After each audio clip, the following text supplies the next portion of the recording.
Okay, today I'll be talking about different editing types. There is a lot of confusion as to what should be classified as what, and also like what everything is called because there's different names for the same thing.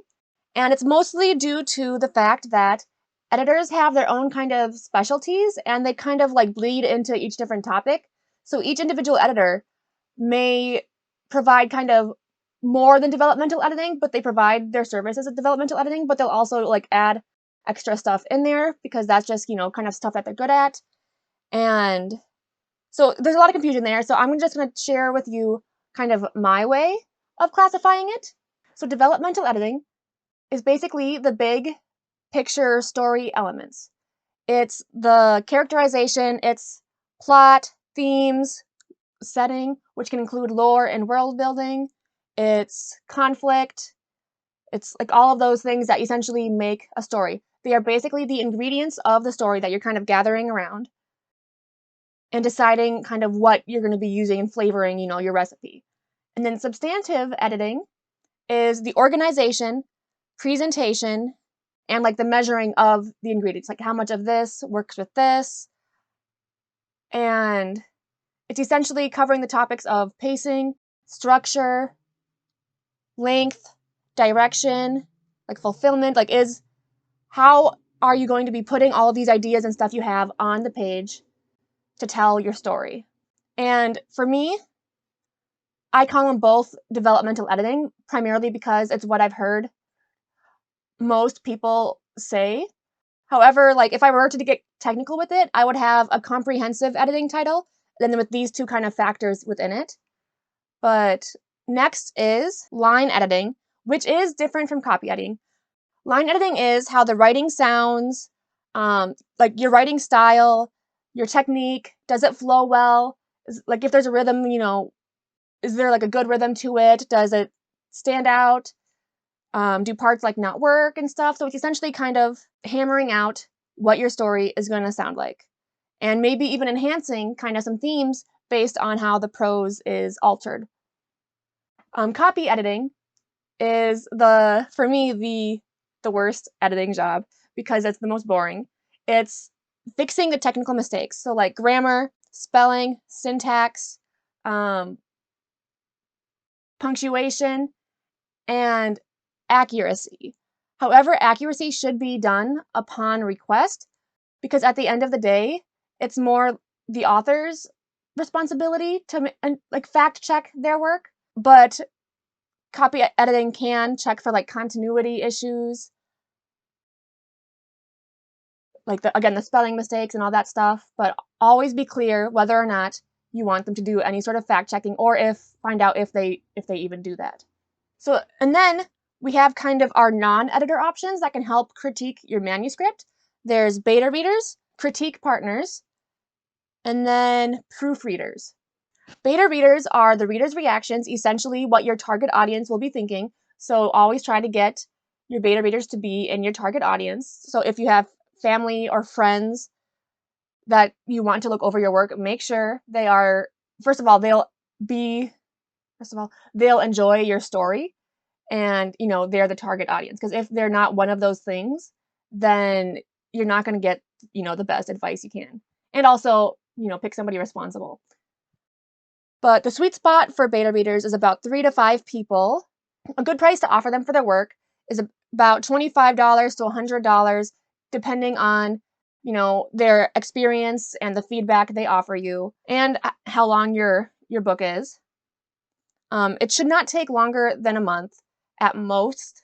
Granted, people do have their lives and, they're not, getting a huge paycheck with it. So they might, put it off, but that's why you should offer some money in the first place because of that and to get better advice and opinions. You should always give them a list of topics you want covered, questions you want answered, and also make sure you tell them that if there's anything else that you haven't mentioned that they caught that, might need some fixing or altering to, bring that in as well. And then the next one is the critique partners, which is essentially writers' opinions. You kind of get together with a group of people you trust and you kind of swap your work around and, critique each other's work. As far as I know, there's no money involved in that because you're, switching services. I can't really dictate how to do this. I've tried doing it with a few people, and I'm always the one giving all the advice, and I never get any in return, so I haven't had good experiences with it. I may try again one day, but right now it's just not a thing I want to do. But granted, it was with friends I was doing that with, so maybe if I find some professional friends, I can do that with them. However, it is safe to assume that there's a general guideline of kind of how the group should run, and that guideline should be agreed upon by everybody who will be participating in that group. And I have heard that good critique partners may make it so that you don't even need to do a developmental edit, which I can really see that.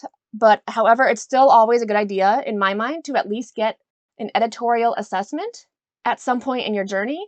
And it's basically a condensed and generalized version of a developmental edit. And it's also cheaper because it's, condensed and generalized. I would recommend at least getting one of those, especially if you're like a beginning author. If you're an author who's been publishing and publishing and publishing and publishing, you kind of might have the gist right now that, you do what you want. But if you're starting out, don't rely solely on these other writers' or readers' opinions. Try to turn to an editor to help you. And then the final one is proofreaders, which is catching mistakes. Again, they can kind of act as fact checkers. However, they are like the last barrier before you get to publishing. So, if they catch something and you have to rewrite something, what are you gonna do? Rehire your copy editor and stuff and redo that whole process? So they are basically just there to catch the formatting mistakes, like typos, if the pages are in the correct order, if your cover art looks good, all of that kind of stuff is what they do. And so those are kind of all of the positions, terminology of services and all that jazz. And now before I turn off, I will say that both the editor and the author need to ensure that they are compatible with each other before they start working together. And I don't want to get this wrong, so I'm just going to be reading off of my notes that I have here. So the author does this by asking for a sample of the work and finding out what the editor's process is, how they plan to work with the author on it, and the details of what kind of things they will be critiquing in the manuscript. The editor will do this by asking the author a series of questions. The author should do their best to answer these questions in a way that'll make the editor interested in the story and know what it may be like to work with the author on it. So that would be the first step before you even get started working together. You have to ensure you're compatible with all of those things, otherwise you will run into some problems. And then the last thing I'm going to be saying is you are going to have to sign a contract between you and your editor, or if you're the editor, the author, and it should detail the terms of service, the timeline you'll be doing it, if you're doing it a certain way, in increments. It should always include a non-disclosure agreement, the amount that will be paid, or at least a quote, and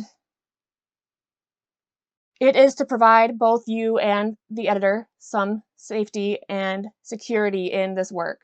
Because I know, as an author, especially when I was a younger author, I was so afraid of people stealing my ideas or that, that kind of stuff. And as an editor, it's, what if you're giving all this good advice to this author who does not want to take it? And then, so they may not want their name on the book despite giving you all this evidence. There's a lot of, not evidence, advice. There's a lot of stuff that could be going on in there. And so this contract should protect both the author and the editor. And that is all I have for you today. See you guys next time.